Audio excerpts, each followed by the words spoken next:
bad kitchen boy.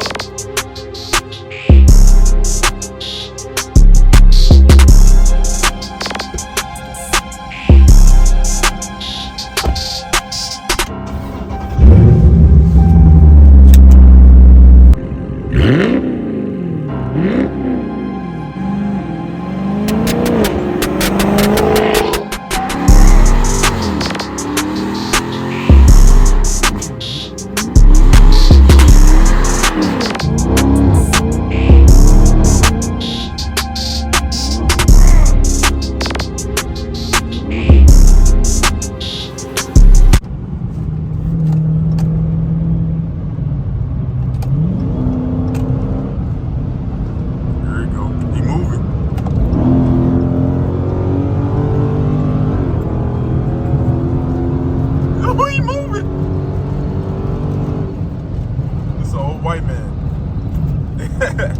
He driving that cat.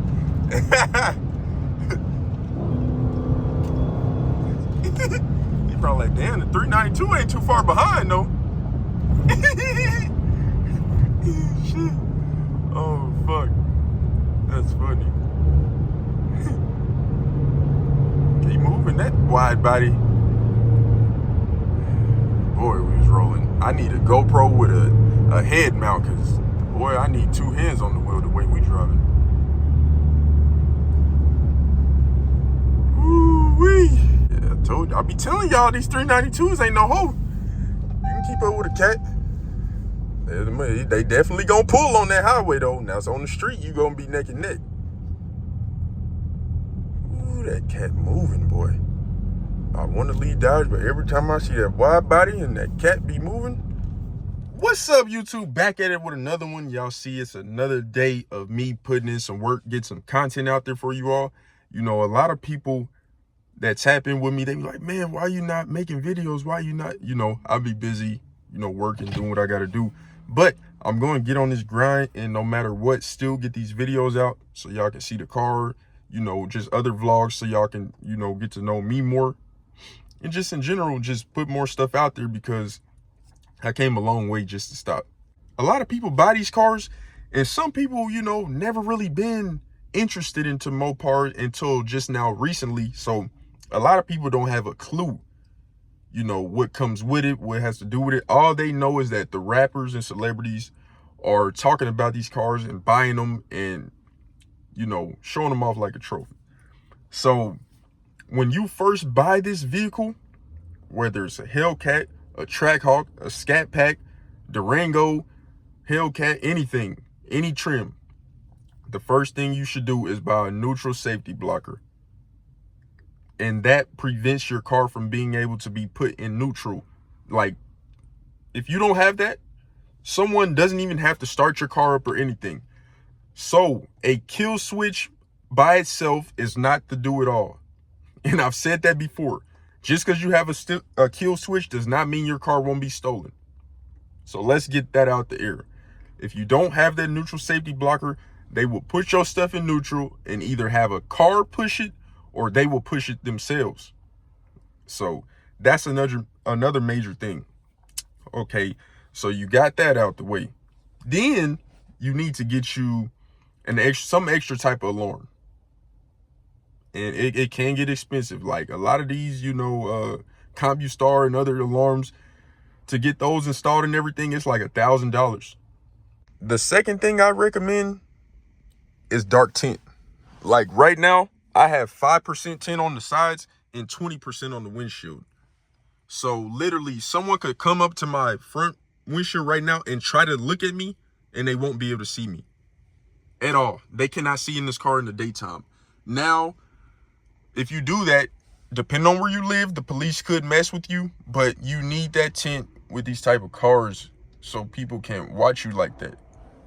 You don't want people just staring at you and be able to see you in your every move, and if you're solo and things like that. So let me hop out and show you the outside. So here's the outside, y'all. You see, like, if we weren't in the sun, you really couldn't see. Like, you can see the top of my steering wheel right now. That's just because I have it in the sun. Look at how that satin chrome hidden. But yeah, I feel complete privacy in my car. You can't see in. and I can just relax and, you know, chill, sit back, drive, have some peace. That's one thing about it. I cannot do the fishbowl. Rear got 5% too.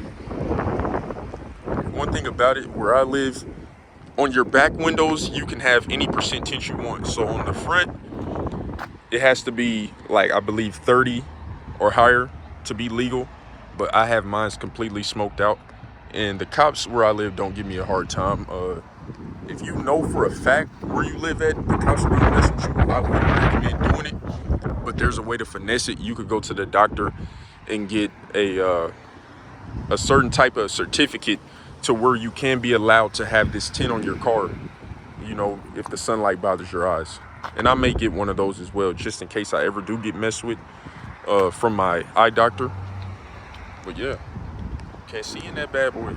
That's mandatory. You gotta have that tint. No fishbowl at all. Not on these type of cars. Because the first thing they're doing, they're coming up, looking in there, seeing if it's a purse on there. If you got any type of valuable possessions in this car, they're gonna steal it. This cold air intake here is a actual factory Mopar cold air intake, and that comes with the Daytona 392 trim. And this is gonna dramatically improve your performance because your car is gonna breathe really good. Like you can see, I didn't touch it up a little bit, not too much. But, and then right here, once you get these cold air intakes, you're supposed to clean them out. Like mine is a little dirty in there, so I might be getting robbed of a little bit of horsepower, but I just need to blow it out and get it right, and I'll be cool. So I'm eventually gonna take that off and get all that dirt out of there. If you know how all this dirt is getting in here, please drop a comment and let me know how exactly, because you see you got a hole there that air come through, and it's just sucking in all that dirt. So that's probably taking like 10 to 15 horsepower from me right there, just off that. And an oil catch can is good as well. I don't have one of those yet, but I might look into getting an oil catch can. It's essential to get a mid-muffler delete. If your car is completely stock exhaust on that 392 and up, get that mid-muffler delete. Even on the RT, a mid-muffler delete is gonna wake your car up. It's gonna feel like a complete different, absolute monster. Like when you first get it, they have active exhaust, so like when you get on the gas, they sound good, but when they're idling, they sound real quiet. But once you open the pipes up and do that mid-muffler delete, it's not even the same car at that point. It's crazy. I convinced one of my boys to do it. He had his Scat for like 3 or 4 years before he ever did anything to the exhaust. And then one day I pulled up and he had a mid-muffler delete. Oh, y'all can hear it. That's on the downshift. Woo!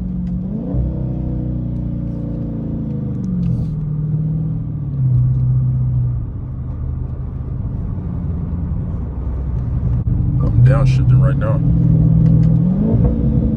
It's popping and crackling. And one thing that I do different than majority of people, I put 93 in here. So once you start running 93, you'll start hearing a lot more crackles and pops to go along with that mid-muffler delete. So it sounds very good. And that's just the inside. Like from the outside, it sounds insane. When you downshifting and hear the pops that's coming along with, ooh, it sound good. It's crazy. A few people have pulled up on me at stoplights asking like, is that a manual? And of course, if you don't know, the only thing that comes in the manual are Challengers. You cannot get a Charger in a manual. There has been people who made their own custom manual Chargers, but they do not come like that from the factory. Nope. But when you drive with the paddles or the shifter, you can make it do what it does, just like how a manual would. Like, let me hit it again at the stoplight. Downshift.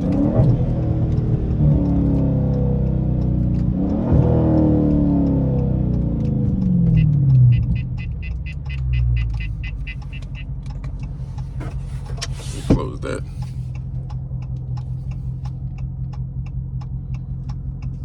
There's a little too much light coming in here.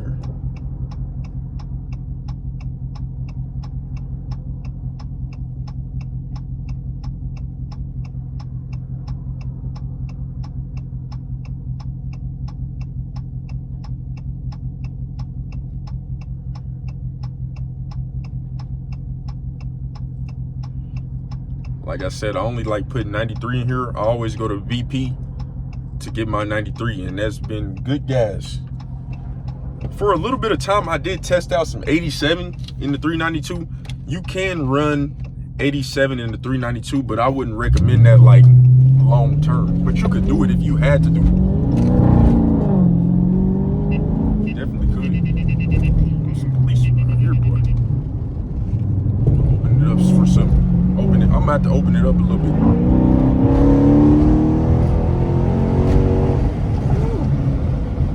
Quick little pull.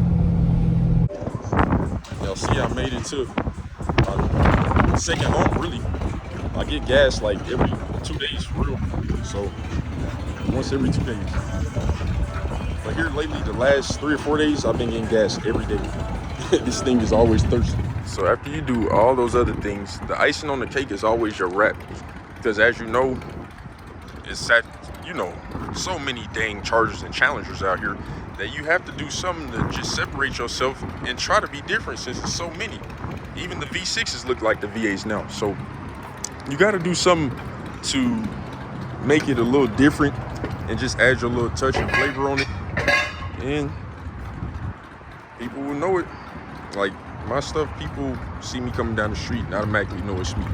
So that wrap is essential if you want to be different. If you want to be blend in and be low key, just do yours a neutral color like a silver, a black, or a white, and it'll look like any other Challenger or Charger, and just take all the badges off. And to the naked eye, it'll look like every other one. I want y'all to hear it. A nice full throttle pull.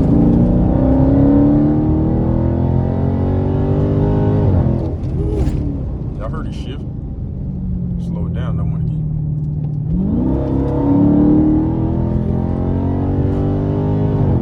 Woo-wee. Oh yeah, got that thing moving.